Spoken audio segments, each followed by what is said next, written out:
وَلَقَدْ يَسَّرْنَا الْقُرْآنَ لِلذِّكْرِ فَهَلْ مِن مُّدَّكِرٍ۔ ہم نے اس قرآن کو نصیحت کے لیے آسان ذریعہ بنا دیا ہے، پھر کیا ہے کوئی نصیحت قبول کرنے والا؟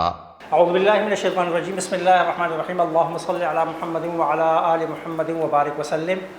ہمارا آج کا سبق ہے ضمائر کا۔ ضمائر جس کو انگریزی زبان میں آپ لوگ پروناؤن کہتے ہیں، دنیا کی تمام زبانوں میں استعمال ہونے والی ایک لازمی چیز ہے۔ دیگر زبانوں میں اس کی اہمیت کتنی ہے، کس قدر ہے، اس کا اندازہ تو نہیں، لیکن قرآن کریم میں عربی زبان میں ضمائر کی بڑی اہمیت ہے۔ جب عربی زبان میں اس کی اہمیت ہوگی تو قرآن کریم کے اندر بھی اس کی بہت اہمیت اس لیے ہے کہ قرآن کریم کی آیات کی تعداد عام طور پر جو سننے میں آتی ہے، جو مشہور ہے، وہ ہے کہ 6666۔ معروف یہی ہے۔ 6200 تک تو اتفاق ہے کہ 6200 آیات ہیں۔ اس کے بعد کسی نے 6212 کہی ہیں، کسی نے زیادہ، کسی نے کم، لیکن 6200 تک تمام لوگوں کا اتفاق ہے۔ 6200 تو ہیں، اس کے بعد کی آیات میں اگر ہم 6500 ہی لے لیں تو ضمائر کی تعداد 14000 سے زائد ہے۔ تو معلوم یہ ہوتا ہے کہ اگر اوسطاً لیا جائے تو ہر آیت میں 2.5 یعنی 2.5% جو ہے نا وہ کیا ہے، ضمائر کا استعمال ہوا ہے۔ اگر یہ کہا جائے تو بے جا نہ ہوگا کہ قرآن کریم کی کوئی آیت، کوئی سطر ایسی نہیں ہے جو ضمائر سے کیا ہو، خالی ہو۔ اور ہم یہ سب یہ جانتے ہیں انگریزی زبان سے واقفیت کی بنیاد پر کہ جب پروناؤن کا ذکر ہوتا ہے، پروناؤن انگریزی زبان میں استعمال ہوتی ہے اور انگریزی زبان میں ضمیر کا استعمال ہوتا ہے، تو اس کے پیچھے کسی ناؤن اسم کا ذکر کیا ہوتا ہے، پوشیدہ ہوتا ہے۔ اگر آپ کو اس ناؤن کا پتہ ہی نہ چلے تو آپ اس پروناؤن کا درست ترجمہ نہیں کر سکتے، اور جب آپ درست ترجمہ نہیں کریں گے تو آپ ترجمہ کچھ کر رہے ہوں گے، وہ ترجمہ ہو کچھ رہا ہوگا۔ اس لیے ضمائر کا سبق ہمارا بہت ضروری اور اہم سبق ہے۔ سب سے پہلے ضمیر کی تعریف پڑھتے ہیں۔ ایسا لفظ جو کسی نام، اور اگر ہم اپنی زبان کہیں کسی اسم کی جگہ استعمال ہو اور اس اسم کے پورے معنی کو ادا بھی کرے، اسے کیا کہا جاتا ہے؟ اس میں ضمیر کہا جاتا ہے۔ کسی اسم کی جگہ استعمال ہو اور ساتھ ہی کیا کرے، اس اسم کے پورے معنی کو ادا بھی کرے۔ مثلا اللہ علی العرش وہو خالق الکون ومحمد صلی اللہ علیہ رسولہ، اس جملے کے اندر دو ضمیر استعمال ہوئے، ایک ہوا اور ایک رسولہ، اور دونوں سے مراد کیا ہیں؟ اللہ ہے، کہ اللہ عرش پر ہیں، وہ خالق کائنات ہیں، اور محمد صلی اللہ علیہ وسلم اس اللہ کی کیا ہیں؟ رسول ہے۔ ان دونوں سے مراد اللہ ہے، ورنہ اس ہوا سے پہلے دو اسما ہیں، ایک اللہ بھی ہے اور ایک کیا ہے؟ عرش بھی ہے، اور اس رسول سے پہلے محمد بھی ہے، کون بھی ہے، خالق بھی ہے، 3 اسما اور موجود ہیں، اور عرش 4 اسما ہو جاتے ہیں۔ لہذا جب تک ہم اس کا تعین نہیں کر پائیں گے کہ اس رسول سے مراد کیا ہے، اللہ ہے، جملے کا درست ترجمہ کرنا ہمارے لیے ممکن نہیں ہوگا۔ اس لیے ہم اس کا ترجمہ کرتے ہیں کہ اللہ علی العرش، اللہ عرش پر ہے۔ وہوا سے مراد کیا ہے؟ وہ اللہ خالق کائنات ہے۔ ومحمد صلی اللہ علیہ وسلم، اور محمد صلی اللہ علیہ وسلم رسولہ، اس اللہ کے کیا ہیں؟ رسول ہے۔ تو اس طرح یہ جملہ کیا ہوتا ہے، ہماری سمجھ میں آ جاتا ہے۔ جی آگے چلیں۔ آگے جو ہے نا، ضمیر کی 2 اقسام ہیں عربی زبان کے اندر۔ ایک کو ضمائر منفصلہ کہا جاتا ہے، جن کو آپ لوگ انگریزی زبان والے کہتے ہیں سیپریٹ پروناؤن۔ دوسرے کو ضمائر متصلہ کہا جاتا ہے، جیسے آپ انگریزی زبان والے کہتے ہیں اٹیچ پروناؤن۔ ضمائر منفصلہ جیسا کہ نام سے ظاہر ہے کہ الگ، اور ضمائر متصلہ جیسا کہ نام سے ظاہر ہے ملی ہوئی۔ آگے جا کر اس کی تفصیل آ رہی ہے۔ ضمائر منفصلہ اور ضمائر متصلہ کی 2 اقسام میں یہاں پر ہم نے اس کی گنتی کی تعداد لکھی ہے کہ ضمائر منفصلہ قرآن کریم میں استعمال ہوئی ہیں 1359 مرتبہ، اور ضمائر متصلہ کا استعمال ہوا ہے 13,191 مرتبہ. دونوں کو ملائیں تو ہمارے پاس جو فگر آتی ہے، تعداد آتی ہے، وہ ہے 14,550. یہ کتاب میں یہ تعداد موجود نہیں ہے. یہ تعداد یعنی قرآن کریم میں ضمائر کا استعمال کیا ہوا ہے، 14,550 مرتبہ ضمائر کا استعمال ہوا ہے. اس سے آپ اندازہ لگا سکتے ہیں کہ ضمیر کا کس قدر استعمال ہے، اور پھر اس سے اندازہ لگائیں کہ زیادہ تر ضمائر کیا ہیں، وہ ہیں ضمائر متصلہ. لہٰذا جب آپ قرآن کریم پڑھتے ہیں ترجمہ کے ساتھ سمجھ کر، تو آپ کو ضمائر کا علم ہونا ضروری ہے. آگے چل کر ہم ایک اور چیز لیتے ہیں، اور وہ ہے کہ ان دونوں کے درمیان فرق کیا ہے. ضمیر متصل اور ضمیر منفصل کے درمیان جو کمپیریزن ہے، فرق ہے، اس کو لے لیتے ہیں، اس کے بعد ضمائر کا تعارف کریں گے. دیکھیں دونوں کو ساتھ ساتھ دیکھیں. ضمائر منفصلہ اسماء سے پہلے الگ فاصلے پر آتی ہیں، جبکہ ضمائر متصلہ کیا ہے، اسم، فعل اور حرف کے بعد ساتھ لگ کر آتی ہیں. وہ پہلے آتی ہیں، الگ ہوتی ہیں، یہ بعد میں آتی ہیں اور ساتھ مل کر آتی ہیں. ضمائر منفصلہ کا ترجمہ وہ تھرڈ پرسن کے لیے، تو، تم سیکنڈ پرسن میں اور ہم فرسٹ پرسن کے لیے اس کا ترجمہ کیا جاتا ہے. مثلا انا مسلم کا ترجمہ میں مسلمان ہوں، نحن طلاب کا ترجمہ ہم طالب علم ہیں کیا جائے گا. جبکہ ضمائر متصلہ میں غائب کے لیے ترجمہ کیا جائے گا اس کا، ان کا. مخاطب کے لیے ترجمہ کیا جائے گا تیرا، متکلم میں ترجمہ کیا جائے گا میرا یا ہمارا، اور اسی طرح اس کی اگر مؤنث ہو تیری، میری وغیرہ ترجمہ کیا جاتا ہے. بہت واضح فرق ہے. وہ، تو، تم اور میں، اور یہاں پر کیا ہے، اس کا، ان کا، تیرا، میرا، ہمارا ترجمہ کیا جاتا ہے. مثلا اللہ ربی میں ترجمہ کیا جائے گا اللہ میرا رب ہے. یہاں پر انا کا ترجمہ میں کیا گیا تھا، یہاں ترجمہ کیا جا رہا ہے میرا. ھذا مدرسنا، یہ ہمارے استاد ہیں. یہ مدرسنا میں ہم نے نا کا ترجمہ ہمارا کیا ہے، حالانکہ وہاں پر اس کا ترجمہ کیا جا رہا تھا. جی یہ جو آخری والی بات ہے، یہ تمام شرکاء نے یاد بھی رکھنی ہے ہمیشہ کے لیے، کہ ضمائر منفصلہ جملہ کے شروع میں عموماً استعمال ہوتی ہیں، اور اس کو مبتدا کہا جاتا ہے. جس طرح کہ ہم نے مرکب تام کے اندر پڑھا کہ جملہ اسمیہ کا پہلا جز کیا کہلاتا ہے، مبتدا. تو عموماً ایسا ہوتا ہے کہ ضمیر منفصل کو کیا کر دیا جاتا ہے، شروع میں لا کر وہ مبتدا ہوتی ہے، اور باقی پوری آیت اس کی کیا ہوتی ہے، خبر ہوتی ہے. مثلا میں اس کی مثال دیا کرتا ہوں. سورہ حشر کا جو آخری رکوع ہے وہ اکثر لوگوں کو یاد ہے نا، هو اللہ الذی لا الہ الا هو. یہاں پر یہ ہوا مبتدا ہو جاتا ہے، اور پورا جملہ پھر کیا بن جاتا ہے، صلہ بن کے اس کی کیا ہو جاتی ہے، خبر بن جایا کرتی ہے. تو اس طرح ہوا کرتا ہے. یعنی عموماً یہ جو ضمائر منفصلہ ہیں یہ مبتدا ہوتی ہیں، اور باقی جملہ کیا ہوتا ہے، اس کی خبر ہوتی ہے. جبکہ ضمائر متصلہ کی 3-4 طرح کے اس کے ساتھ مل کر آتی ہیں. اسم کے ساتھ مل کر بھی آتی ہیں، فعل کے ساتھ مل کر بھی آتی ہیں، اور حرف کے ساتھ مل کر بھی آتی ہیں. تو جب یہ اسم کے ساتھ مل کر آئیں گی، یعنی ضمیر متصل کسی اسم کے آخر میں آئے، تو وہ اسم اور ضمیر متصل دونوں مل کر کیا بن جاتی ہے، مرکب اضافی. ہم نے مضاف مضاف الیہ کا سبق پڑھا ہے کہ مضاف جس کی نسبت کی جائے، مضاف الیہ جس کی طرف، اور اس کے ترجمے میں عموماً کا، کے، کی کا کیا ہوتا ہے، اضافہ ہوتا ہے. تو ضمیر متصل اسم کے بعد جب آئے گا تو وہ کیا ہو جائے گا، دونوں کیا ہو جائیں گے، مرکب اضافی بن جائیں گے. اور قرآن کریم میں بہت بڑی تعداد میں مرکب اضافی ضمیر متصل اور اسم پر مشتمل ہے. جب یہ حروف جارہ کے ساتھ استعمال ہوں گی تو یہ مرکب جاری ہو جائے گا. یہی ضمیر متصل جب حروف ناصبہ کے ساتھ استعمال ہوگی، انا انا، تو یہ ضمیر اس کا پھر کیا بن جاتی ہے، اسم. اور فعل میں جب یہ ضمیر استعمال ہوگی تو وہ انشاءاللہ ہم فعل کی دنیا میں جا کر آپ کو بتائیں گے کہ فعل میں ضمیر جب استعمال ہوتی ہے تو اس وقت یہ کیا بن رہی ہوتی ہے، ضمیر متصل. تو انشاءاللہ وہ وہاں پڑھیں گے.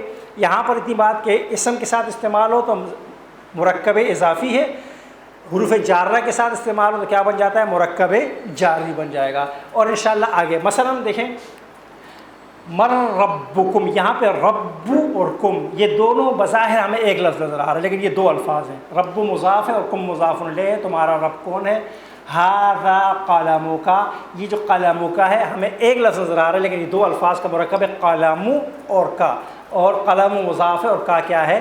مضاف الیہ، یہ تیرا قلم ہے۔ تو قرآن کریم میں بہت زیادہ مرکب اضافی یہ استعمال ہوئے، اس لیے اس کا ترجمہ کرتے وقت خیال رکھنا بہت ضروری ہے۔ اب آئیں ضمائر منفصلہ اور متصلہ کا ایک چار، کہ اسماء کے ساتھ ضمائر متصلہ اسماء کے ساتھ قرآن کریم میں 5038 مرتبہ استعمال ہوئی ہیں، افعال کے ساتھ 3306 مرتبہ استعمال ہوئے ہیں، حروف جارہ کے ساتھ 3991 مرتبہ استعمال ہوئی ہیں، اور حروف ناصبہ کے ساتھ 856 مرتبہ کیا ہوئی ہے؟ یہ ضمیر متصل کیا ہوئی ہے؟ استعمال ہوئی ہے۔ لہذا ٹوٹل تعداد کیا ہو جائے گی؟ 13191 ہو جائے گی۔ یہ اس کی ایک فگر ہے کہ اتنا ہے نا قرآن کریم میں، اور جب یہ اسماء کے ساتھ یعنی 5038 مرکب اضافی جو ہے نا وہ کیا ہیں؟ ضمیر کے ساتھ ہیں، اور 3991 مرکب جاری، تقریباً 4000 مرکب جاری کیا ہے؟ وہ ضمیر کے ساتھ ہے۔ اب آتے ہیں آگے سبق کی طرف، ضمائر کا تعارف آپ کو کروا دیتے ہیں۔ یہ جو دو سلائیڈ اس کو میں دوبارہ جو ہے نا لے کر آؤں گا، وہ جب یہ یاد ہو جائیں گی تو پھر عربی زبان میں وہ ایک مذکر کے لیے جو ضمیر استعمال ہوتی ہے وہ ہوتی ہے ہوا، دو مذکر ہوں اور غائب ہوں ان کے لیے ضمیر استعمال ہوتی ہے ہما، اور بہت سارے لوگ ہوں مذکر ہوں غائب ہوں ان کے لیے ضمیر استعمال ہوتی ہے ہم۔ اس مرتبہ ہم نے کوشش کی ہے، چونکہ آپ لوگ انگریزی زبان سے ذرا زیادہ شغف رکھتے ہیں تو اس لیے ہم نے انگریزی زبان کے الفاظ بھی ان کے سامنے لکھ دیے ہیں۔ یہ بات یاد رہے کہ دنیا کی دو زبانوں کی گرامر 80% بھی آپس میں نہیں ملتی، 100% تو بہت دور کی بات ہے، تو کچھ چیزوں میں ملتی ہوگی۔ ہو سکتا ہے کہ وہاں پر ضمائر کا قانون بالکل الگ ہو اور یہاں پر ضمیر کا قانون کیا ہو؟ بالکل الگ ہو۔ ہم نے صرف سمجھانے کے لیے کہ بھئی جو آپ انگریزی زبان میں یہ استعمال کرتے ہو یہ ضمیر اردو زبان میں، اب اگر کوئی سمجھ لے کہ نہیں اس کا یہ مطلب ہے کہ جی دونوں کا قانون ہو، ایسا نہیں ہے۔ آپ لوگ ہی استعمال کرتے ہیں، دے، دیر، دیم وغیرہ استعمال کرتے ہیں۔ واحد مؤنث غائب کے لیے عربی زبان میں ضمیر استعمال ہوتی ہے، وہ ہوتی ہے ہیا۔ تثنیہ مؤنث غائب کے لیے ہما، اور جمع مؤنث غائب کے لیے ضمیر استعمال ہوتی ہے وہ ہے ہن۔ اب اگر آپ غور کریں تو آپ کو بہت آسان انداز میں کہ یہاں پر دو ضمائر غائب کی دو ضمیر ایسی ہیں جو مشترک ہیں مذکر اور مؤنث میں، وہ کون سی ہیں؟ تثنیہ ہما، تثنیہ مذکر غائب کے لیے بھی ہے، اور ہمائی کیا ہے؟ تثنیہ مؤنث غائب کے لیے۔ لہٰذا ہم جب ان کو یاد کرواتے ہیں تو ہم کوشش یہ کرتے ہیں کہ تثنیہ کو ڈراپ کر دیا جائے، کیونکہ تثنیہ عموماً کیا ہوتی ہے؟ کامن استعمال ہوتی ہے اور بہت کم استعمال ہوتی ہے۔ اسی طریقے سے جو مؤنث کے لیے ضمیر استعمال ہوتی ہے اس کی تعداد بھی کیا ہے؟ قرآن کریم میں ہے لیکن اتنی زیادہ نہیں ہے۔ لہٰذا ہم مؤنث کو بھی کیا کرتے ہیں؟ جب یاد کرا رہے ہوتے ہیں تو ہم کیا کرتے ہیں؟ ڈراپ کر دیتے ہیں۔ اور ان 6 ضمائر یعنی غائب کے 6 ضمائر میں سے ہم صرف 2 ضمائر عموماً یاد کرواتے ہیں، نمبر 1 ہوا اور نمبر 2 ہم، جس کے سامنے ہم نے کیا کی ہے؟ فگر بھی لگا لیے ہیں۔ جو حضرات سب یاد کرنا چاہیں تو ہمیں کوئی اعتراض نہیں ہوگا، لیکن جو حضرات 14 یاد نہ کر سکیں اور ان کے لیے مشکل ہو تو وہ کم از کم 6 کو کیا کریں؟ یاد کریں۔ 2 مذکر کے لیے، 2 مذکر حاضر کے غائب کے لیے، 2 مذکر مخاطب کے لیے، اور 2 متکلم کے ضمائر، تاکہ کم از کم 6 سے ان کا اکثر و بیشتر قرآن کریم کا معاملہ حل ہو جائے گا۔ اب آتے ہیں سیکنڈ پرسن کے لیے استعمال ہونے والے ضمیر منفصل کون کون سے ہیں؟ تو واحد مذکر حاضر، یعنی میرے سامنے ایک مذکر ہے موجود ہے، اس کے لیے ضمیر استعمال ہوتی ہے وہ ہے انتا۔ 2 ہو تو اس کے لیے کیا استعمال ہوتی ہے؟ انتما، اور 2 سے زائد ہو تو کیا استعمال ہوتا ہے؟ انتم۔ واحد مؤنث کے لیے انتی، تثنیہ مؤنث کے لیے انتما، اور جمع مؤنث حاضر کے لیے کیا استعمال ہوتا ہے؟ انتنا۔ آپ کی انگریزی زبان میں ایسا ہی ہوتا ہے؟ یہ سب کے لیے یو ایسا ہی ہوتا ہے؟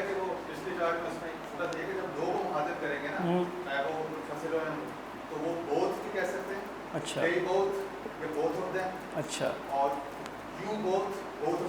اچھا، تو یہ یعنی انگریزی زبان میں دیکھیں نا، انگریزی زبان کہتے ہیں کہ فصیح زبان ہے، لیکن آپ دیکھیں سب کے لیے یو استعمال ہوتا ہے۔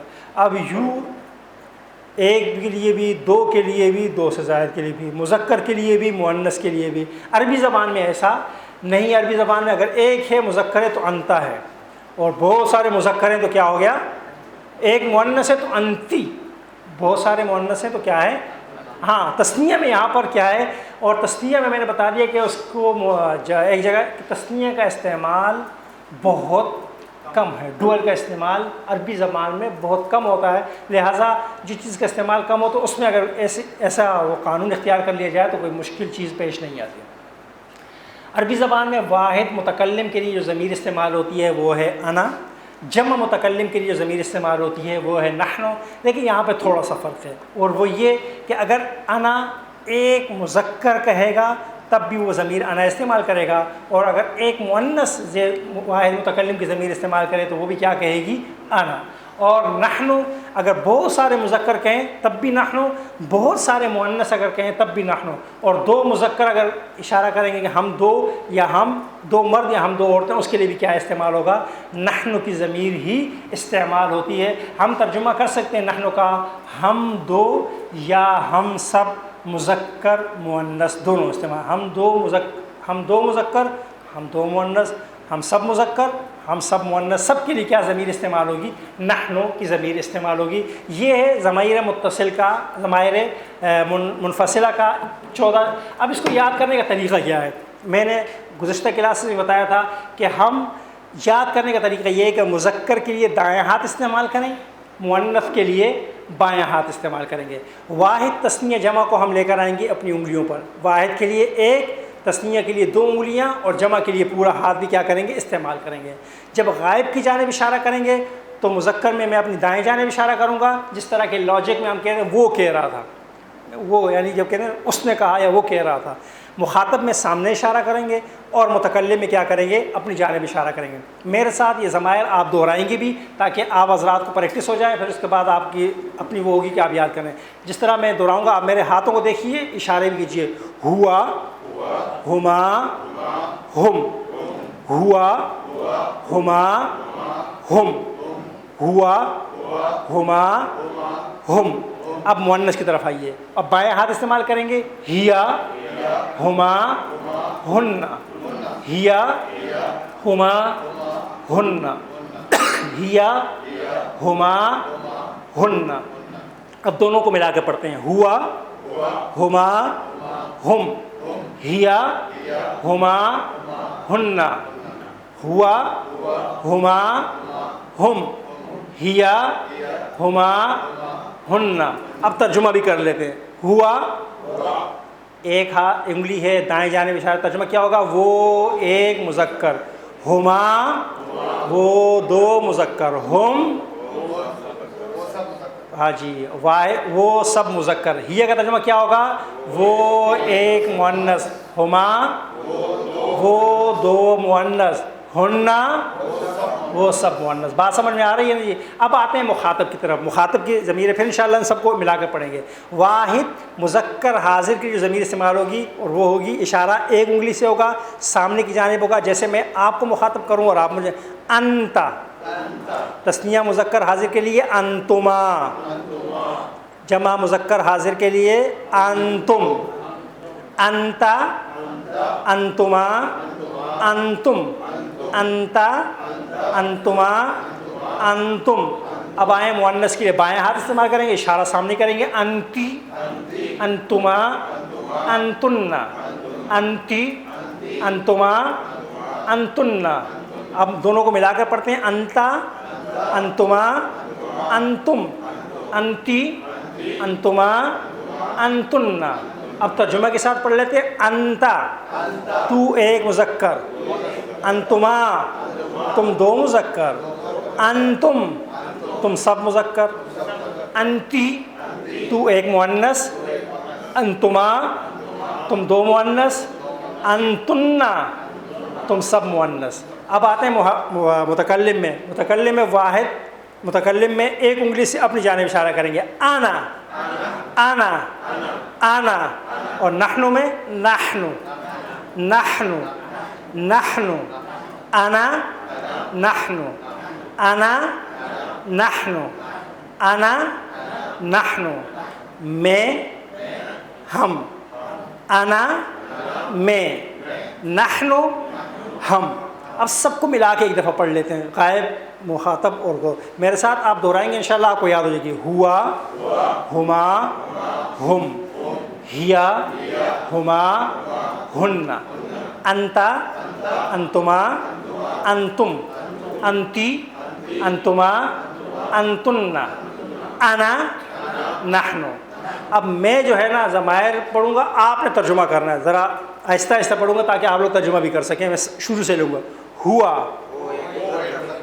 ہما، ہم، ہیا، ہما، ہن، انتا، انتما، انتم، انتی، انتما، انتن، انا، میں ایک مذکر اور مؤنث، نحن ہم سب مذکر، ہم سب مؤنث، اور ہم دو مذکر ہم دو مؤنث۔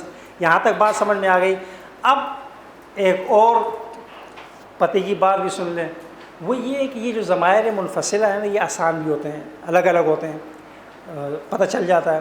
لیکن یہ جو اب میں نے اس وقت پڑھایا اور آپ کو یاد بھی ہو گیا، تھوڑی دیر میں آپ کو سب کچھ یاد ہو گیا، جو ہے بہت اچھا پڑھایا، لیکن یہ آپ یہاں سے اٹھ کے جائیں گے جب باہر، اور کل کا دن آئے گا یہ آپ کو بھول جائے گا۔ کیوں بھول جائے گا؟ اس لیے بھول جائے گا کہ آپ نے الگ الگ یہاں لکھے ہوئے تھے، میں پڑھا رہا تھا، آپ سن رہے تھے، دیکھ بھی رہے ہیں، سن بھی رہے ہیں، بول بھی رہے ہیں، یاد ہو گئے۔ اب جب قرآن کریم میں آپ کے سامنے آئے گا تو وہاں پر نہ بورڈ ہوگا کہ جس پہ یہ سب کچھ لکھا ہو، نہ میں ہوں گا جو اشارے کر رہا ہوں گا، وہاں پر پہچاننا کیا ہو جاتا ہے، مشکل ہو جاتا ہے۔ اس کو یاد کرنے کا طریقہ کیا ہے؟ ایک تو یہ طریقہ جو میں نے بتا دیا، اس طریقے سے یاد بھی ہو جائے گا، لیکن اس کو یاد کرنے کا طریقہ یہ ہے کہ آپ آج جب قرآن کریم پڑھیں، کل جب قرآن پڑھیں تو آپ پڑھیں اس طرح پڑھیں، قل ہوا، جیسے آیا تو کہ بھئی یہ ہوا پڑھے تھا، اس کا مطلب کیا ہے؟ جب ہوا یاد ہوگا تو ساتھ اس کی جمع بھی یاد کر لی کہ ہما بھی آتا ہے، ہم بھی آتا ہے۔ اس طرح آپ کو جو ہے نا قرآن کریم میں یاد کرنا ہوگا۔ میں تحدیث نعمت کے لیے بات کر رہا ہوں، آپ آزاد کو، آپ کے جذبات کو ابھارنے کے لیے۔ ہم نے لانڈی میں بھی ایک کلاس شروع کی ہے، اور وہاں پہ کلاس میں زیادہ تر خواتین ہوتی ہیں، جس طرح یہاں پہ زیادہ مرد ہوتے ہیں وہاں زیادہ خواتین ہوتی ہیں۔ وہاں پہ خاتون ہے، میں نے پہلے اس سے یار ہم یہاں پہ مشق جو ہے نا وہ بچیاں کام کر کے آتی ہیں، یہ بات ہے کہ جو ہے نا خواتین کام کر کے آتی ہیں، جو بھی کام دے دیا۔ میں نے انہیں کہا کہ یہ ضمائر جو ہے نا آپ نے قرآن سے تلاش کر کے آنے ہیں۔ مثلا ہم نے ضمائر منفصلہ پڑھا ہے، ضمائر متصلہ پڑھا ہے، 10 قرآن کریم سے۔ تو ان بچیوں میں سے ایک خاتون نے ایسا کام کیا، بچی نے، کہ اس نے جا کر گھر میں ہر ضمیر کی 10 مثالیں قرآن کریم سے تلاش کر کے لائی۔ مثلا ہوا تو ہوا کی 10 مثالیں، ہم کی 10 مثالیں، ہن تو ہن کی 10 مثالیں قرآن کریم سے تلاش کر کے لے کر آئیں۔ اب فائدہ یہ ہوگا اس کلاس کے اندر بھی، اس کو یہ فائدہ ہے کہ اب اس کے بعد جو ہے نا جیسے ہی کوئی آیت سامنے آتی ہے، مثلا اس نے ہم نے جب پریکٹس کرائی تو ہن لباس لکم وانتم لباس لہن، باقیوں کو پھر بھی سوچنے کا موقع ملے گا، اس کو سوچنے کی ضرورت ہے فوراً کا ہن کا مطلب کیا ہے، وہ سب مؤنث، کیونکہ اس نے قرآن کریم میں اتنی پریکٹس کر لی ہے۔ جب ضمائر تلاش کی ہوں گی تو ظاہر ہے ضمیر آئی، اس نے غور کیا، پھر نکالا، لکھا۔ اگر آپ ایسا کر لیں گے تو انشاءاللہ یہ ضمائر آپ کو کبھی نہیں بھولیں گے، اور قرآن کریم کے اندر ان کا استعمال چونکہ بہت زیادہ ہے، اس لیے قرآن کریم کو سمجھنے کے لیے تو اس لیے میرے بھائیو سب لوگ جو ہے نا آج جب جائیں گے تو ہر سطر میں موجود ہے، لیکن غور کریں گے کہ یہ کون سی ضمیر ہے، کیسی ضمیر ہے، غائب کی ہے، مخاطب کی ہے، حاضر کی ہے، اس پہ غور کر کے جائیں گے انشاءاللہ تو قرآن خود آپ سے کیا ہوگا، مخاطب ہوتا چلے گا۔ وہاں پر ڈھونڈنا جو ہے نا یہ کمال ہے، وہاں پر پہچان لینا یہ کمال ہے۔ مثلا بچے کو آپ APPLE پڑھا دیں، یہاں تو لکھنے تو پہچان لے گا، وہاں لکھتے پہچان لے گا، لیکن وہ جملے کے درمیان سے اگر ایپل نکال دے، 1 دفعہ 2 دفعہ 10 دفعہ نکال دے، تو پھر وہ کبھی ایپل کی انگریزی کو بھی نہیں بھولے گا، اس کی اسپیلنگ کو بھی نہیں بھولے گا، اور آئندہ کبھی بھی اس کو مشکل پیش نہیں آئے گی۔ یہ عام طور پر زندگی کا بھی قانون ہے، لہٰذا تمام شرکاء سے گزارش ہے کہ اس کو ذرا۔ اب آتے ہیں ضمیر متصلہ کی طرف۔ ضمیر متصل کو اگر آپ دیکھیں تو آپ کے سامنے غائب کی ضمائر اس وقت آئیں گی، پھر اس کے بعد میں دیکھیں غائب کی جو ضمیر ہے وہ ہے ہو، تثنیہ مذکر غائب کے لیے ہما، اور جمع مذکر غائب کے لیے کیا ہے، ہم۔ واحد مؤنث غائب کے لیے ہا، اس ایک مؤنث کا، تثنیہ مؤنث غائب کے لیے ان ہما، ان 2 مؤنثوں کا، اور جمع مؤنث غائب کے لیے ہن، ان سب مؤنثوں کا۔ لیکن جیسا کہ ہم پڑھ چکے ہیں کہ ضمیر متصل کسی اسم، فعل اور حرف کے ساتھ مل کر آتی ہے، تو اس کو ہم یاد بھی کس سے کریں گے، کسی اسم کے ساتھ یاد کریں گے تاکہ ہماری زبان پر صحیح طریقے سے آ جائے اور ہمیں یاد رہے. مثلا یہ ضمیر ہم جب یاد کریں گے تو آج ہم اس کو پڑھیں گے رب کے ساتھ. کس کے ساتھ یاد کریں گے؟ یہ سب سے پہلے ہم لکھیں گے رب اور ساتھ ضمیر کیا لکھ لیں گے؟ ہو. تو یہ کیا ہو جائے گا؟ رب ہو. اسی طریقے سے ہم تمام ضمائر کو کیا کریں گے؟ اس کے ساتھ ملا کر یاد کریں گے تاکہ چونکہ طریقہ آتی اسم کے ساتھ مل کر تو یہ یاد ہو جائے گا, ضمیروں کا بھی خود بخود کیا ہو جائے گا؟ تعارف ہو جائے گا. تو اس کو ہم کس طریقے سے یاد کریں گے؟ طریقہ وہی ہے, صرف رب کے ساتھ آپ میرے ساتھ دہرائیں گے ربہ ربہما ربہم ربہ ربہما ربہم.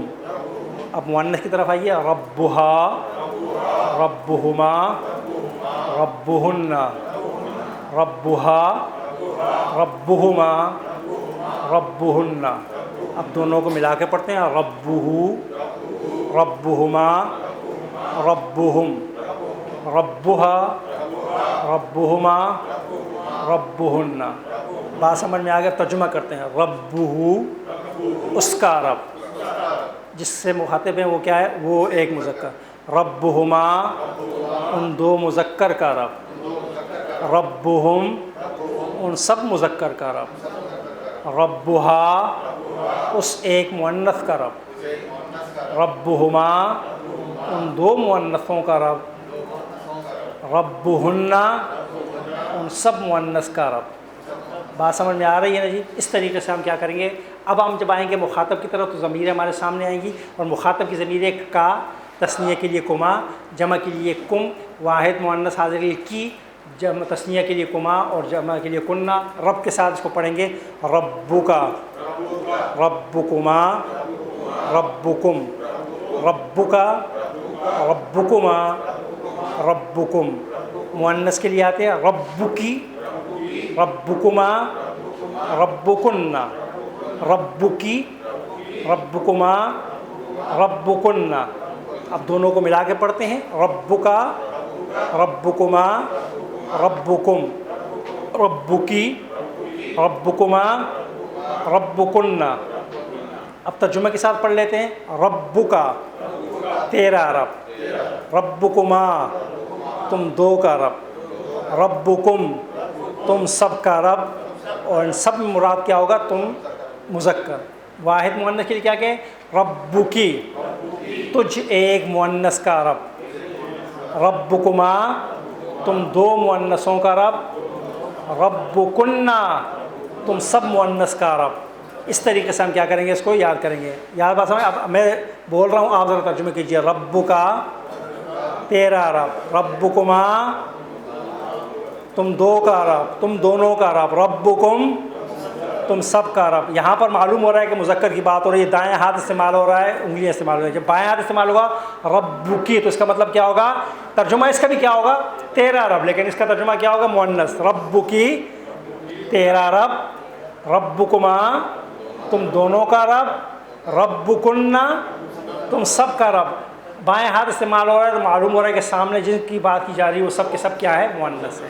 واحد متکلم کے لیے جو ضمیر استعمال ہوتی ہے وہ ہوتی ہے یا. میں استعمال کروں ربی ربی. جمع متکلم کے لیے نا استعمال ہوتی ہے ربنا ربی ربنا ربی ربنا ربی میرا رب. ایک مؤنث کہے گی میرا رب تب بھی کیا ہوگا؟ ربی. ربنا ہمارا رب. بہت ساری مؤنث کہیں گی تب بھی کیا کہے گی؟ ربنا ہمارا رب. دو مذکر کہیں گے تب بھی کیا ہوگا؟ ربنا. دو مؤنث کہیں گے تب بھی کیا ہوگا؟ ربنا. یہ کیا ہے؟ وہ سب میں کامن ہے, اور انگریزی زبان میں ہم نے ساتھ لکھ دیا کہ می مائی میں می اور نا کے ساتھ اس, یہ سب استعمال ہوتا ہے. ان کو ان ضمائر کو ضمائر متصلہ کو چونکہ اسم کے ساتھ استعمال کرنا ہوتا ہے, حرف کے ساتھ استعمال کرنا ہوتا ہے, فعل کے ساتھ استعمال کرنا ہوتا ہے, اس لیے ہم نے آپ کو آج اسم کے ساتھ استعمال کروا دیا. اب آپ حضرات سے گزارش ہے, ایک طریقہ تو یہ ہے جو 14 ضمائر ہیں. دوسرا طریقہ یہ کہ اگر آپ 6 یاد کرنا چاہیں اس کا طریقہ یہ ہوگا کہ آپ کیا کریں, میرے ہاتھوں کو دیکھیں, میں جو ضمائر ہوا ہم, ہوا ہم, انتا انتم, انتا انتم, انا نحن, ہوا ہم, انتا انتم, انا نحن، اس میں بائیں ہاتھ کا استعمال نہیں ہے کہ صرف مذکر کے لیے. ہوا ہم، انتا انتم، انا نحن. اس سے کیا ہوگا؟ صرف 6 ضمائر آپ کو یاد کریں گے موقع ملے گا، اور یہ 6 تو کمپلسری ہیں اور 14 جو استعمال. اس طرح جب اس میں جائیں گے ضمیر متصل میں تو کیا کہیں گے؟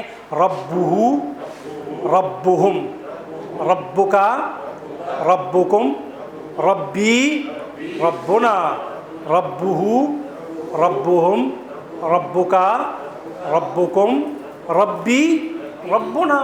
اس میں صرف مخاطب کے لیے جو ہے مذکر کے ضمائر استعمال ہوتا ہے، صرف دائیں ہاتھ استعمال ہوگا. تھرڈ پرسن کے لیے دائیں جانب، سیکنڈ پرسن مخاطب کے لیے سامنے، اور متکلم میں اپنی جانب اشارہ کریں گے. تو اس طریقے سے یہ ضمائر. اب آپ حضرات کا کام یہ ہے، ایک تو 2 اسماء ہیں، ان سے آپ نے ضمائر لکھنے ہیں، جن کو جتنا لکھنے کا، جو 6 لکھنا چاہ رہے ہیں وہ 6 لکھیں، جو سارا لکھنا چاہیں دین کے ساتھ، دینہ، دینہم. اسی طریقے سے لے لیں دی، ربہ، دینہ. اور کون سا اسم آسان ہے؟ یہ کتابہ لے لیں، آسان اسماء کے ساتھ لے لیں. ٹھیک ہے جی، کتابہ، کتابہ. ان 2 کے ساتھ آپ حضرات لکھ کر لائیں گے، اور ہر ضمیر جو ہے نا، یعنی 10 ضمائر منفصلہ اور 10 ہی ضمائر کیا ہیں؟ متصلہ. قرآن کریم میں کیا کریں گے؟ تلاش کریں گے. کم از کم جو ہے نا یہ کام ہے، زیادہ سے زیادہ آپ کی اپنی صلاحیت، استعداد اور توفیق پر مشتمل ہے کہ قرآن کریم میں ان کو اپلائی کریں. یہاں پر یاد ہو جاتے ہیں، میں بہت آسانی کے ساتھ یہاں پر یاد ہو جاتے ہیں، لیکن بعد میں کیا ہوتا ہے، چونکہ وہ استعمال نہیں ہوا ہوتا تو چیز کیا ہوتی ہے؟ مشکل ہو جاتی ہے. اور آپ سب جانتے ہیں کہ جس کا جتنا استعمال ہو جائے تو اس کو کوشش کریں کہ جو ہے نا یہ سب چیزیں جو ہے نا وہاں پر یہ معلوم ہو جائے انشاءاللہ. یہ کر لیجئے، یہ کر لیجئے. جو ضمائر منفصلہ ہیں ان کو تو سمجھنا بھی آسان ہے، جاننا بھی آسان ہوتا ہے. ضمائر متصلہ جو ہوتے ہیں ان کو تھوڑا پہچاننا مشکل ہوتا ہے. آج ہم نے صرف اسم کے ساتھ دیے ہیں، اگلی کلاس میں ہم اس کو حروف جارہ کے ساتھ آپ کو یاد کروائیں گے، اور پھر آپ کو کچھ گھر سے کرنے کے لیے دیں گے. اور پھر ہمارا اگلا سبق جو شروع ہوگا حروف ناصبہ کا، وہاں پر حروف ناصبہ کے ساتھ ان کو یاد کروا دیں گے. فعل کے ساتھ جب یہ ضمیر استعمال ہوتی ہے تو وہاں جا کر پھر انشاءاللہ ہم آپ کو یاد کروائیں گے فعل میں. ابھی یاد کروائیں گے تو آپ کو تھوڑا سا مشکل پیش آئے گی. فعل میں جب قدم رکھیں گے تو وہاں پر آپ کو بتائیں گے کہ ضمیر متصل جب فعل کے ساتھ استعمال ہوتی ہے تو وہ یاد رہے کہ اس ضمیر اس کے جو ہے نا اس سبق کی جو مشق ہے وہ ہم جو ہے نا یہاں پر نہیں کریں گے، کیونکہ کتاب کی جو مشق ہے اس کے سبق سے کوئی زیادہ تعلق نہیں بنتا. اس کی مشق یہ ہوگی جو آپ حضرات قرآن سے کر کے آئیں گے. ایک بات کر لیتے ہیں، ایک سلائڈ کر لیتے ہیں، اور یہ یاد رکھیے گا ایک بات کہ یہ ضمائر متصلہ جو غائب کی ضمائر ہیں یہ ہم نے پڑھا کہ استعمال ہوتی ہیں ہو، ہما، ہم اور ہننا. لیکن جب ہو، ہما، ہننا سے پہلے زیر آ جائے یا حروف جارہ میں سے کوئی حرف آ جائے تو اس وقت پھر ان کو ہو، ہما، ہم اور ہننا کے بجائے قرآن کریم میں ہی، ہما، ہم اور ہننا پڑھا جاتا ہے. ضمائر متصلہ غائب کے لیے جو استعمال ہوتی ہیں ان سے پہلے زیر آ جائے یا حروف جارہ میں سے با زیر بی، فی، علا اور الا آ جائے تو پھر یہ کیا روانی سے پڑھنے کے لیے ان کو کیا پڑھا جاتا ہے؟ ہی، ہما، ہم اور ہننا پڑھا جاتا ہے. لیکن اس سے اس کے معنی پر کوئی فرق نہیں پڑتا. ذرا غور کیجئے، دیکھیں یہاں پر حروف جارہ میں سے فی کے بعد تثنیہ کی ضمیر آئی ہے. اس کو فی ہما پڑھنا زبان سے مشکل ہے، فی ہما پڑھنا زبان سے کیا ہے؟ آسان ہے. ربہم، یہاں پہ ہم ضمیر سے پہلے با کے نیچے زیر آ گئی ہے تو اس کو ربہم پڑھنا آسان ہے. ربی ہم پڑھنا زبان سے ثقیل ہے، اس لیے اس کو ربہم پڑھا جائے گا. ابصاری ہننا یا ہننا ضمیر سے پہلے را کے نیچے زیر آ گئی اور اس وجہ سے اس کو ابصاری ہننا کے بجائے کیا پڑھا جاتا ہے؟ ابصاری ہننا پڑھا جائے گا. زبان سے تلفظ کو آسان بنانا بھی عربی زبان کا ایک خاص طریقہ کار ہے، لہٰذا ان کو ہو، ہما، ہم کے بجائے ہی، ہما، ہم اور ہننا پڑھا جاتا ہے. لیکن یاد رہے کہ اس سے اس کے معنی پر کوئی فرق نہیں پڑتا. لہٰذا اگر کہیں آپ کے سامنے آ جائے تو آپ اس کو ترجمہ اس کا وہی رہے گا، ترجمہ میں کوئی فرق واضح غلط فرق نہیں پڑے گا، اس لیے اس کو یہاں پہ کچھ چند ایک قواعد 2-3 اور ہیں انشاءاللہ اگلی کلاس میں ہم چونکہ حروف کے ساتھ ان کو یاد بھی کریں، اگلا سبق بھی پڑھیں گے لیکن حروف کے ساتھ اس کی مشق بھی کریں گے، اس کے بعد اپنے اگلے سبق پہ جائیں گے۔ اللہ تعالیٰ سے دعا ہے کہ مولا کریم مجھے اور آپ سب کو حقیقی معنوں میں قرآن و سنت پر عمل کرنے والا بنائے۔ اقول قولی ھذا استغفر اللہ لی ولکم ولسائر المؤمنین، سبحانک اللہم وبحمدک، نشہد ان لا الہ الا انت، نستغفرک ونتوب الیک۔ والسلام علیکم ورحمۃ اللہ وبرکاتہ۔